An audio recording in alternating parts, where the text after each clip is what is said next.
Hey guys, I'm Tammy from Something Magic. Thank you so much for buying my template, it really means the world to me. So without further ado, let's look at how easy it is to edit it in Canva. Alright, so to access your template in Canva, you only need to click on the link in the PDF instruction guide after the purchase. And if you don't have a Canva account yet, it will ask you to create one, but don't worry, this is completely free, it just takes a second. So once you have the account, you can access the template. And I chose this template because it's a little bit more complicated, but you can edit any of my templates in the same way. Alright, so let's zoom in a little bit so you can see better.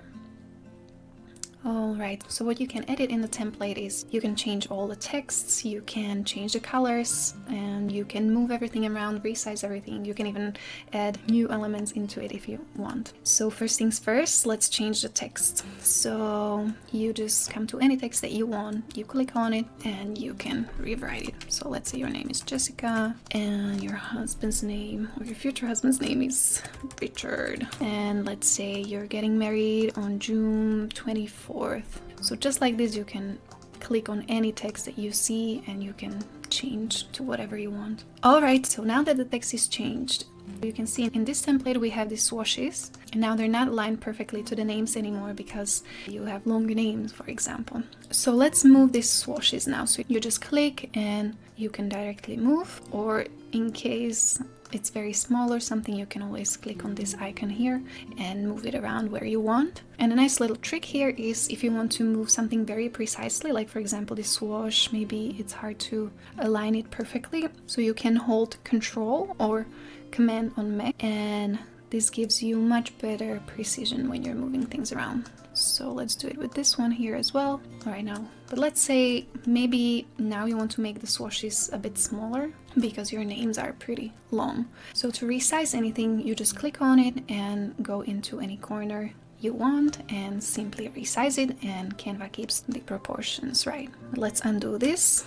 In this case, let's say we want to resize this swash and this swash together to keep the sizes proportional to each other. So to select more things at once, you just click on one thing, then you hold Shift and click on anything else that you want to select. Alright, so now both of these are selected. So once again, I am resizing just by dragging this corner. So let's say maybe I want it like this, and now I can move this again while holding Control. Alright, so let's say we're happy with this. Now let's change the colors. To change a color of anything, it's very simple, you just click on it. So if it's a text, I can click on Jessica here and I can see this text color up here. And I can see here in the document colors, there is this color wheel to add a new color.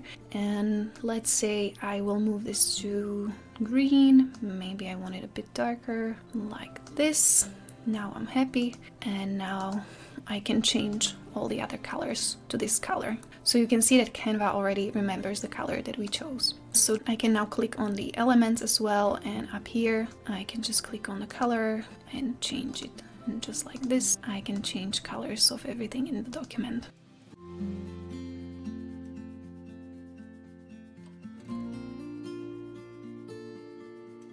Etc, etc. And when I want to change the color of the background, it is a tiny bit harder here, just because in this template I have this line here for trimming at home that shows the round corners. So this is actually just a rectangle with rounded corners that is placed on top of the background, but when I'm trying to click on the background, Canva always just selects this rectangle because it always wants to select the thing that is on top. So how can I select the background to change the color? It's actually very simple.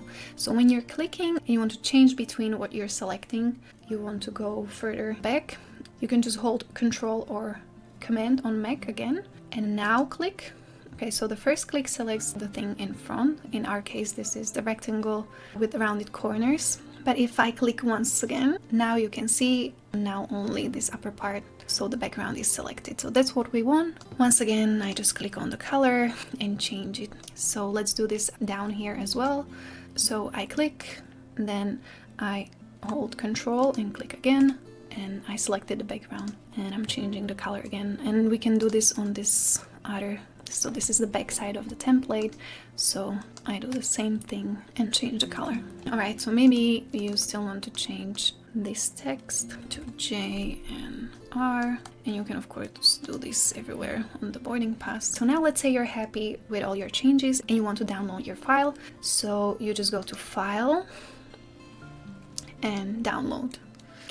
And here Canva gives you some options. Even with the free plan, you can save it as a PNG, JPEG or PDF. So if you want to print it, the best option is PDF for print. With these options, the crop and bleed, you would want to check this one if you want to print your invites professionally. If you're sending it to a professional printer, they usually want the bleed and the crop marks to be included. But if you're printing at home, you can leave this out. And you can pretty much leave all the rest of the settings as they are. Unfortunately, in free Canva, you cannot export with CMYK, but that's okay. You can just export it as RGB. And now you just hit download. And as you can see, it is downloading quite fast. That's it. You download it to your computer or whatever you tell it to download. Yeah, that's it. So thank you very much again. And in case you have any questions or you're struggling with anything, feel free to message me on Etsy. I'm super happy to help with anything. So thank you and bye.